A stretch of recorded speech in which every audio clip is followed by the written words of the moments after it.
Hello, good morning, and welcome to this Dawn Busters Taste Challenge.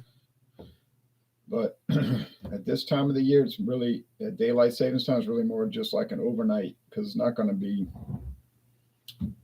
We'll check, but I don't think it's going to be daylight by the time we finish. But anyway, here's Caliber Caribbean Silver.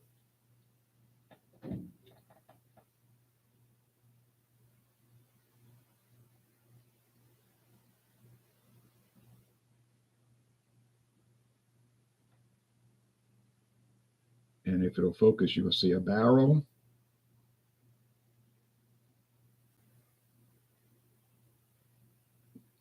This was introduced in 2004. I've mostly only seen these at Walmart, but I have seen them at other stores. Like I bought two big handles of Caliber Canadian blended whiskey at Rouse's supermarket. There, it's finally focusing. You see the rum barrel, a Caribbean island, and a clipper ship. All right, or old. It's not even a clipper ship; it's an old galleon.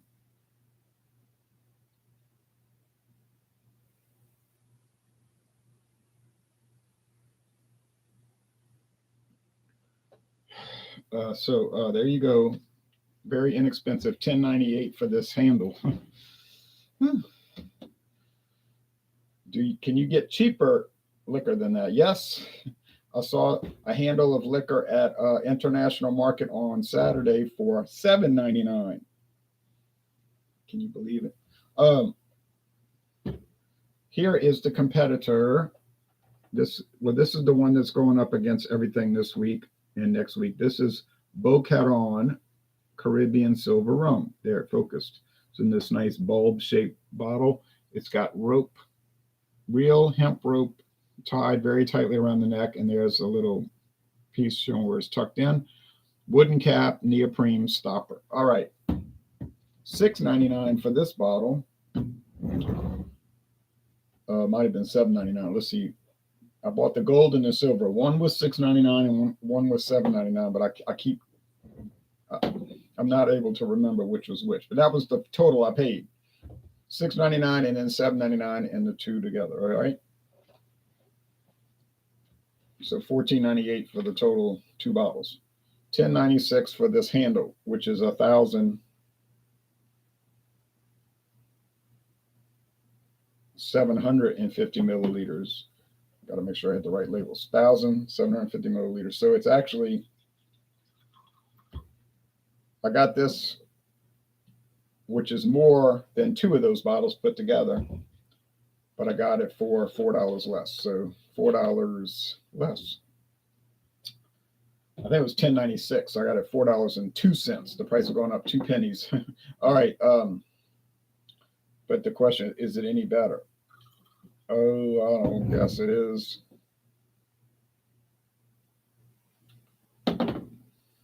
Pour too much.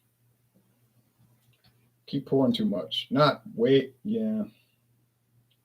It's too much. It's too late though. I mean, I use that. If I use the funnel, it's half of it's gonna spill out because you just can't pour it right. So out the glasses. So I'll just cool it. All right. Just gotta. They pour a little. See, I'm careful when I'm pouring it, like so I'm letting the air flow out properly, and then it comes gushing out. Actually, the glugging keeps it from pouring out properly, and you don't get as much. Okay. So yeah,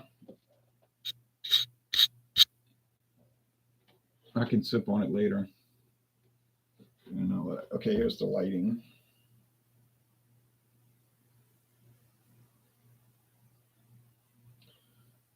WC Working Class Beer Review says, "Good morning, Ron. Checking in. Good morning to you, WC." So I'm looking at the Walmart website. Interesting. Well, first let's look at Boquerón because that's the control group. Made with the finest Caribbean rum, bright nose, smooth and clean finish.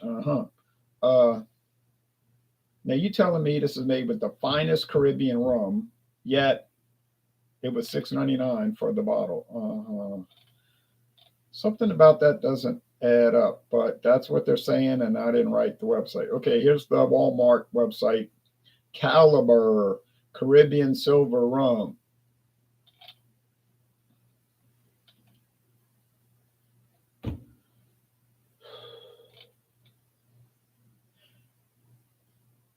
It says happy hour drinks just got more exciting with Caliber Caribbean Silver Rum.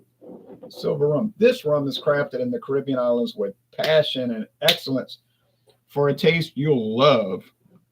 Make a classic rum and Coke, mix up a minty mojito, or simply pour over ice and enjoy. Treat yourself to a quality drink at a great price with Caliber Caribbean Silver Rum. And like it says on the bottle, crafted in the Caribbean islands with passion and excellence. Alcohol class and type. Light rum. The class is rum. The type is just rum. I don't even think light rum is a class. Vintage, non-vintage, there's no age statement, no year, as usual. Alcohol proof 80, container material glass, wrong. It's plastic, so that's wrong. That's misinformation because every bottle it makes, the regular size bottle and the handle is plastic, so that's incorrect. Flavor, rum, yeah. Brand, Walmart. It says Walmart brand. Interesting. Ingredients, molasses. A Walmart brand that you can buy at other stores. Okay, like the Iowa Liquor Control Board sells Caliber. See, in Iowa, they got like this socialist liquor outlet thing where you can only buy from a government store, like in Virginia, New Hampshire, and I don't know, some other states have that. But anyway, it could be a situation where Walmart does own the brand, but they lease it out to, you know what I'm saying, like license it out to other people. Naturally, they're going to get paid to do that. They're not doing it to be, generous.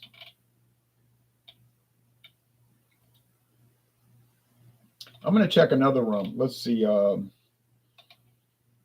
go with Bacardi Gold. Let's go with Bacardi Silver. Superior. See what they say. Rum. They don't say light rum. Plastic. Now they're saying plastic container, but the Bacardi is glass. Come on, Walmart. Get it right. Brand, Bacardi. Okay. Interesting. Very interesting. I want to check out something else here, because I think I'm going to get it right. I bet you when I check out whiskey and it's Canadian Limited. Well, let's go to Rich and Rare. That'll work.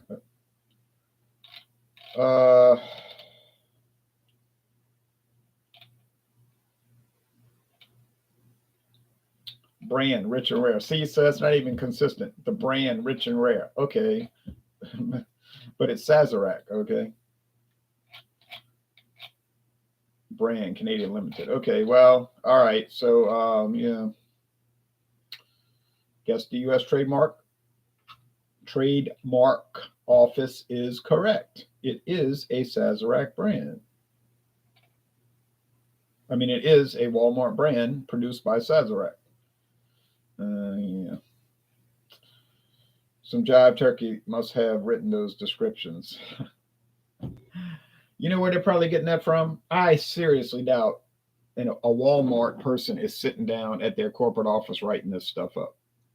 They're probably getting it from Sazerac, Buffalo Trace, and they say, it's probably an internet file. I'm not saying they mailed them paper. They could have. And they're saying,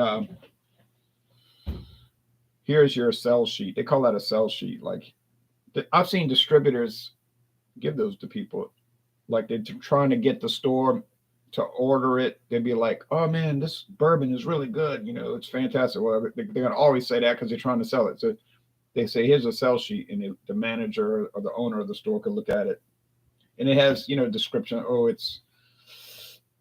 this is the up and coming thing. And sometimes it'll have like inside information, like why you should order it. It won't be like for customers. But the stuff they give into Walmart is like, put that on your website. Okay. Yeah, it's $10.96 a handle, and they're talking about, it's an exciting addition to the happy hour cocktails. Yeah.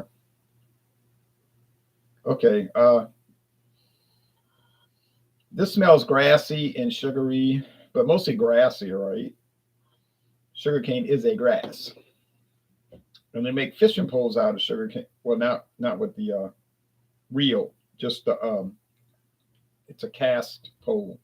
You could buy those around here. I guess Walmart sells them. It's a cane pole. They call them cane poles. See a lot of people around here doing freshwater fishing with cane poles,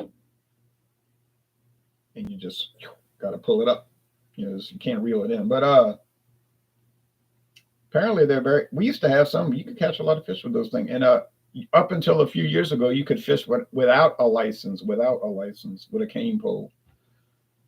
But then, of course, the government, any state, local, or U.S. government, they want more money, more money. I want more of your money, more, more, more. They never satisfied. The appetite grows with the eating, right? So now you have to have a fishing license even to use a cane pole, but it's less. Maybe it's $5 a year.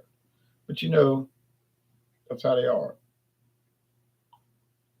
This smells grassy and sugary too, like grassy sugar stuff.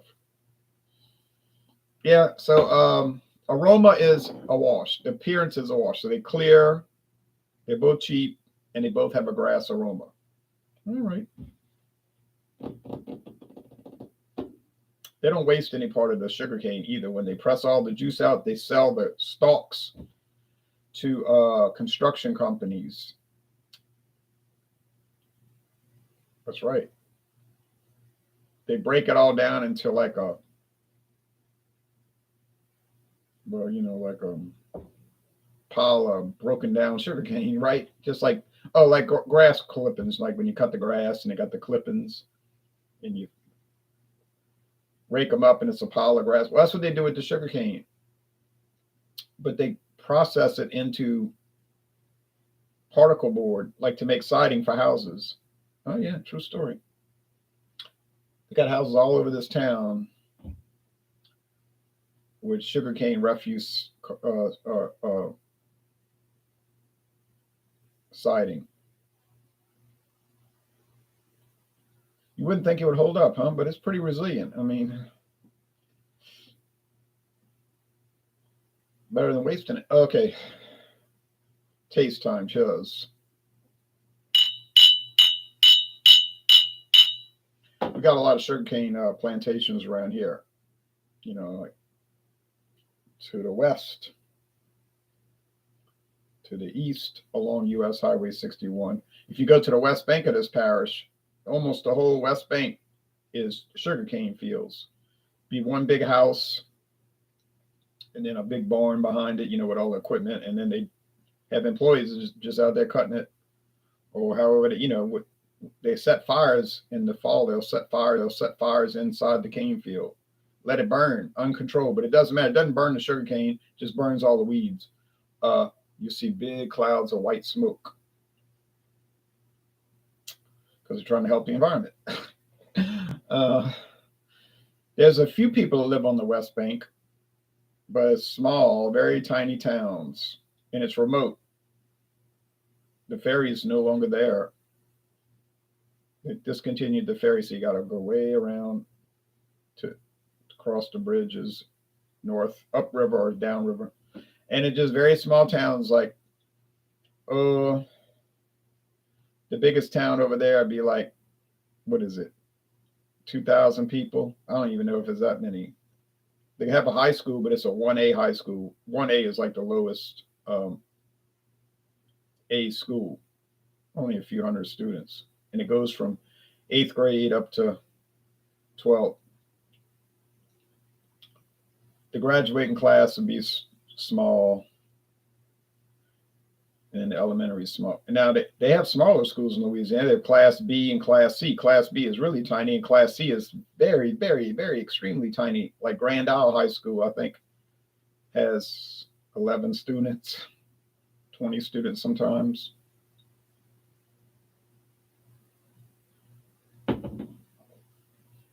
And only got 1,200 people live in the whole town. All right. That's got to be caliber, boy. That tastes like strawberry shortcake, and that is super sweet. Whoa. It says with natural flavors. No, it doesn't. I'm thinking of something else. It just says imported rum. But rum is allowed to have natural flavor added, and they don't have to disclose it. But Sazerac, they're usually pretty good about that. Usually Sazerac, if they add flavor, and they'll say it on the bottle with natural flavors. So I don't know why they would say it incessantly on every bottle, always say it if they're adding it, and then suddenly they're not saying it here. So I just think it's just the way they process it, or if you live in Canada, the way they process it, it's really sugary. Ooh. Okay, here, which may or may not appeal to you.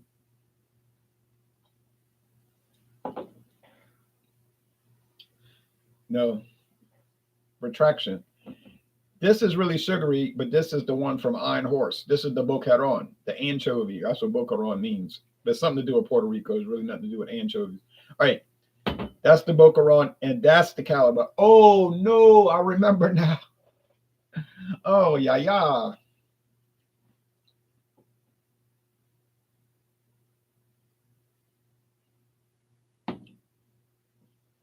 That is so wild. I never tasted anything like this. Well, I have tasted something like this called strawberry shortcake. No, I don't mean like a candy. I mean like the actual strawberry shortcake where you take shortcake, the little round ones, and you put the strawberries on it, and then you put some people use Cool Whip. I wouldn't use Cool Whip. I'd use real dairy cream, the whipped cream. That's what that tastes like. Now, what is there something you can buy at the store called natural strawberry shortcake flavoring? It's bizarre. I mean, it's bizarre. And I don't want this to be construed as me saying it's bad. It doesn't taste bad. It tastes very strange, in a good way, really. Does it taste refined and expensive? And no, it tastes unrefined and cheap, actually. But it's not a bad flavor, not a bad flavor, not a bad flavor, not a bad flavor. But it's a very strange flavor. You want to try the strangest rum in your life ever? Go to Walmart, or you might see it somewhere else. Like I say, if you live in Iowa, they'll have it at the Iowa Liquor Control Board. I saw it on the website. But you see on the Iowa Control Board website, they don't say it's a Walmart brand. It says Sazerac. Well, we know Sazerac makes it for Walmart because we know that IWA Distilling Company Limited is a Sazerac alias name. There is no such company as IWA Distilling. It does not exist, except on paper and on these. That's on the labels. It's not. It's like so many liquor companies. They all do it. All of them. They'll make it sound like, oh, whoa, I never heard of this company. Yeah, you ain't going to hear of it. Or, well, you might hear of it. You'll never see it. You'll never see. Where's their distillery? There is none. Or where's their, their bottling plant? It doesn't exist. Okay, it's a paper company. You said, well, that's deceptive. It is deceptive, but it's allowed.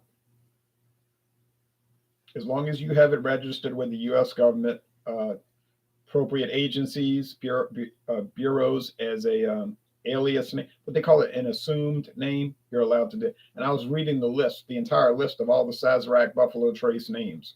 Now, the list claimed that Sazerac was an alias of Buffalo Trace. Now, that's what they were saying on the list, that the actual company is called Buffalo Trace and that the Sazerac company is one of their aliases. But that seemed backwards to me because my understanding is that the Sazerac company is the parent group. And if you read their website, that's really what they're saying. We're the umbrella organization. But, I mean, the way it stands now, you may as well just use those terms interchangeably. You may as well say the Sazerac group, Buffalo Trace Sazerac group, because it's the same thing. And in fact, if you call the phone number on the Sazerac bottles, doesn't matter, it could be Buffalo Trace, bourbon, could be Canadian Limited, Canadian whiskey, anything. Could be Myers's rum. You call that number, it's always the same number. Call the number, it's going to answer. Buffalo Trace, how may I help you? Yeah, see what I'm saying? So it's not going to be the New Orleans office, even though that's where their headquarters is. It's going to be Buffalo Trace. because that's where their customer service facility is.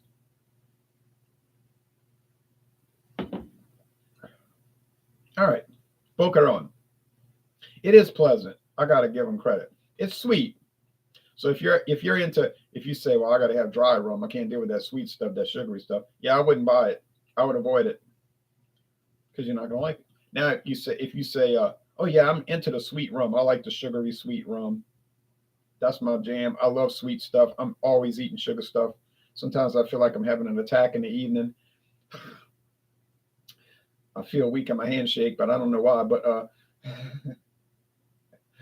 I'm kidding. But well, actually, I'm not kidding. If you eat all that sugar, but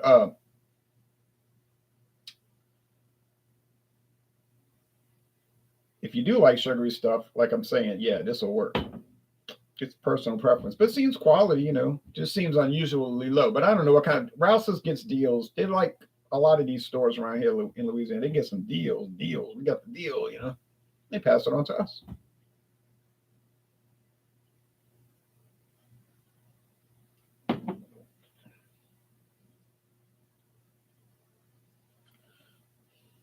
It's the funny thing, though. It's a real funny thing. It's a strange thing. And I've noticed this before about the caliber. It's not the first time. You could go look at my archives. I got so many caliber videos. When you first taste the caliber Caribbean Silver, it is a rush of that strawberry shortcake. And I can't explain that. Tried, but I can't really explain. But as it breathes, and some of these things, if you let them set out and they breathe, like they have contact with the air, it's something changes in them. I don't know the science behind that. And some people that are viewing this probably are rolling their eyes like, you don't understand that? No, I don't. But it's probably something to do with interaction with the atmosphere and oxygen, nitrogen, hydrogen, whatever. Okay, so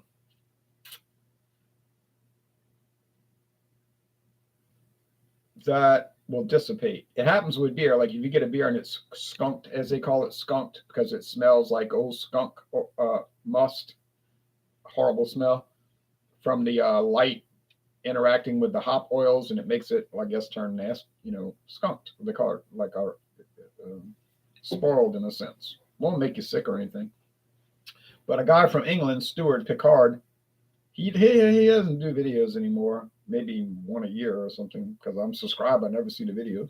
But he might make tour videos where he's walking around England on these hiking trips, and he'll stop in a bar and drink something. But I mean specific videos where he reviews a beer. That's really not done anymore. But he's the one that told me, you just let it sit out for 1 minute and that skunk will go away.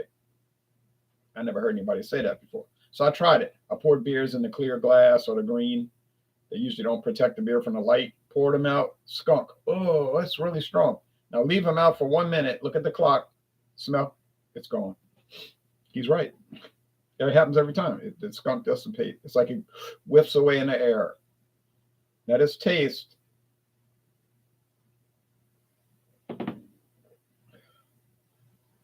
Still sweet. Now, don't get me wrong. It's still got the grass, but that strawberry shortcake flavor has gone away for good or ill. Okay, over here. Ooh, too much rum. All right. I was thinking about this the other day.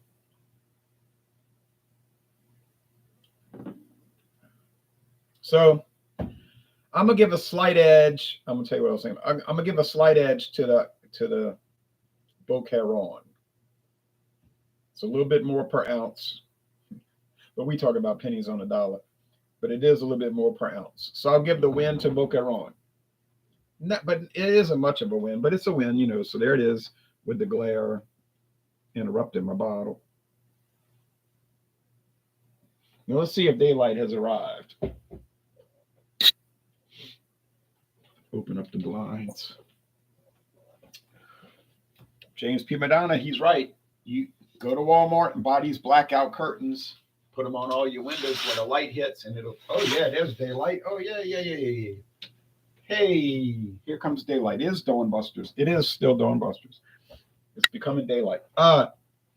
James P. Madonna is right. He lives in New Jersey. He said, get these blackout blinds, and it'll cut down on a lot of heat coming in the house, and you'll save electricity. And that is certainly the case.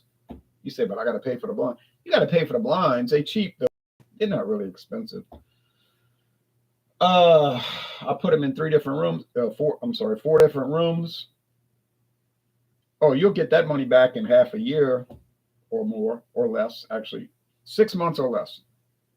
You get that money back because your air conditioner not going to be running as much. All right. What I was thinking about, I was going to tell you, I was thinking about liquor the other day. I said, what kind of liquor do I, because people ask me all the time, what is your favorite type of beer? And I really can't answer that because I'm not sure. See what I'm saying? I'm not sure. Like, I don't know. I really don't know. And I don't want to give an answer that's just because I'm saying something. I want it to be authentic. So I was thinking about this to myself, like, what kind of liquor do I like the most? And I really think it's rum. Not to offend other people. I really think it's rum. It's not tequila, although I do like it. I've only had it for like 2, 3 years now.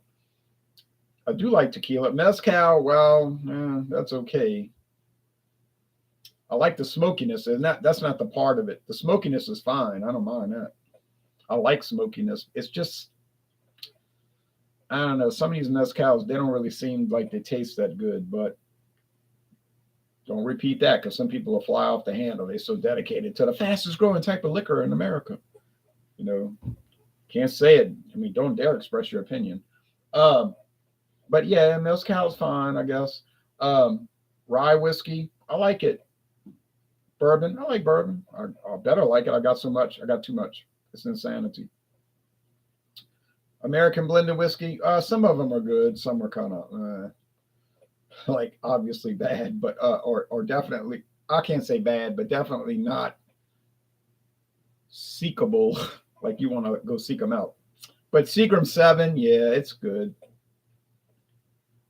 Which is probably why it's number one for the last 80 years. Talking about American blended whiskey. Canadian blended whiskey. Yes, I like it a lot. Irish whiskey, sure, I like it. Scotch. Yeah. Seemed like I don't like it as much as I used to. There was something about, I don't know, maybe Scotch is the kind of thing where the more you drink it, the less you like it or something. I don't know. Something's turning on me. But yeah, I like it. Single malt, blended, doesn't matter. Either or. They're both nice in their own special way. It's like you and me. We're unique and special in our own way. Uh, but rum, oh, brandy. Oh, yes, I like brandy. Cognac, brandy. Yeah, I like it. Don't love it, but I like it. I do like it. Certainly do like it. Vodka, well, gin, well, notice that I never talk about vodka or gin on the channel, basically. Never do videos for it. So I think that might tell you what I think about it. My daughter loves gin. Well, she's a big gin person. And somebody told me, girls love gin. Women love gin. I said, okay. I guess that's true. Oh man. But rum. I think rum is my favorite. Maybe I'm a child. You say you're a child. You're a 50-something-year-old child. You like sugary things. Yeah, I guess so. So there's a lot of adult children around who they have mature thoughts. They might have a lot of education. They're well read. They're honorable people, but they like rum because it's sugary as a child would like it. So that makes them a child. Now think about that position that you're taking. It's like, well, they like Bananas Foster, so they're a child. They like flan, so they're a child. You say, no, that's adult desserts. If they like Fruity Pebbles, they're a child. Or Frankenberry. Okay, well, whatever. Who cares? What about Apple Jacks? Okay, now I'm not into all that politicizing of food habits, but I'll monitor it. Okay, Butch Willie says, glad to be here. Well, we know there's a lot of adults with children's mentalities. Yeah, I wasn't disputing that. There's a lot of adults who think like children. Uh, I work with them. I interact with them on the internet, especially on the internet. That's where they, like I said years ago, or somebody else said, I might have just stole from them because I always steal my material. The internet is where schizophrenics come to play. And that seems to be the case. You get some really nutty people on the internet. Like they're crazy. I mean, they're really crazy. Now you might say, well, you have certain political beliefs. That doesn't make me crazy. Crazy is when you hear things that aren't there, or you see things that aren't there, and you believe things that aren't true. Like the communists are spying on you through your phone, or that the police in Virginia are out to get you. That's a delusion. I work with people like that. They're deluded. They believe things that aren't true, and they're crazy. They're really crazy. And I don't talk to them. I don't hate them. In fact, I don't even dislike them. If they said let's be friends, I'd be their friend. In a nominal sense at least. But I said, man, I'm not going to interact with crazy people, because I talked about this before on the internet on these hangouts, like volatile people. Volatile people, they just go. You don't know when they're going to fly off the handle, especially involved with politics. Yeah, that's a good example. Like politics is like gets people excited and angry, and and you get into arguments. And I don't mind that. I never.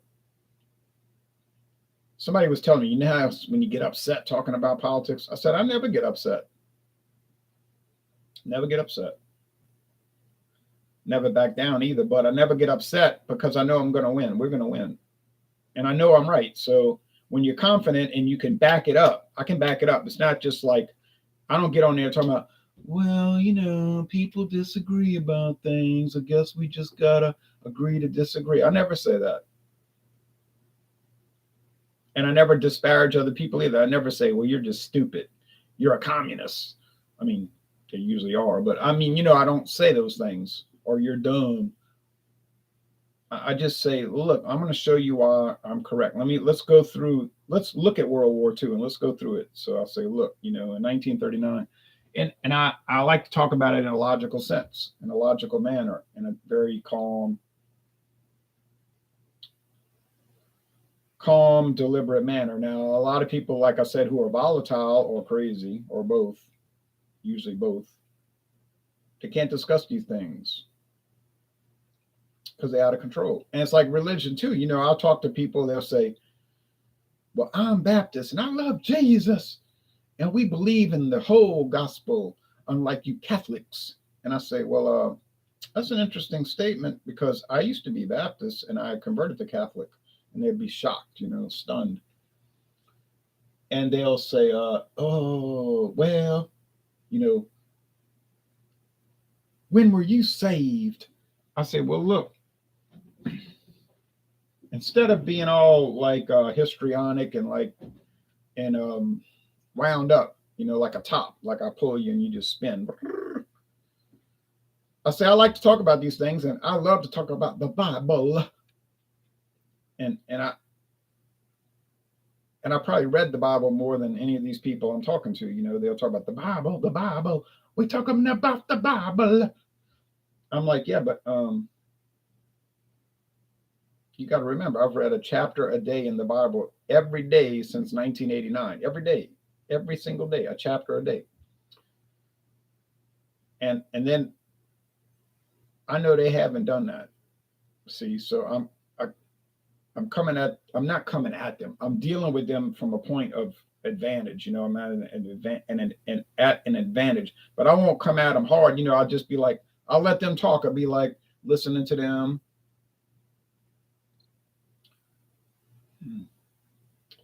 And I usually just ask questions, like Benjamin Franklin said, that's the way you should do it. You shouldn't say, I believe this. He said you should just ask questions. So I thought he's very smart, even though he's a Freemason, but well, that's not mutually exclusive. So I said, so I usually will say stuff like, oh, yeah, that's interesting. And I might say something about marriage. So you believe marriage is for life? Oh, yes. Oh, and then I might ask a series of questions and they become very angry when I ask those questions. But I'm not asking a question to make them angry. I'm asking the questions because I could see that their